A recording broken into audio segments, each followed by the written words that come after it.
তুমি যে রোজ এক ট্রে করে ডিম খাও, তোমার কি লাভ হয় বলো তো? ডিম খেলে কলার স্ট্যামিনা বাড়ে। তুমি দেখবে আমার স্ট্যামিনা। কলা খাবে? না। प्यारी समझ गई। কি ব্যাপার, ভেতর থেকে কলা খাওয়ার আওয়াজ আসছে? শালা কলা আলাটা এখানেও চলে এসছে। কোথায় রে শালা?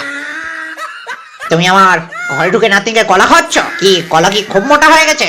বুড়ো, তুমি ওকে কিছু করো না বুড়ো। আমার বন্দুকের সামনে থেকে সরে যা পূজা। না। সরে যা শালি। আপনি রাগের মাথায় গুলি চালিয়ে দিলে পূজার লেবু দুটোই ফাটতো, তাতে আমার হয়তো কিছু ছেঁড়া যেত না, কিন্তু আমার কলা খাওয়ানোর একটা লোক কমে যেত। তুমি তোমার বউরে কলা খাও না বলে অন্য কেউ তার বউরে কলা খাবে না? শোন তবে, আমি যে এতদিন আমার বউরে কলা খাওয়ানি সেটা আমার কলা ছড়া বলে নয়। আমি শুধু কলা খাওয়াইনি, বুড়ো লোকটার মুখের দিকে তাকিয়ে যে তার সারা জীবন কলা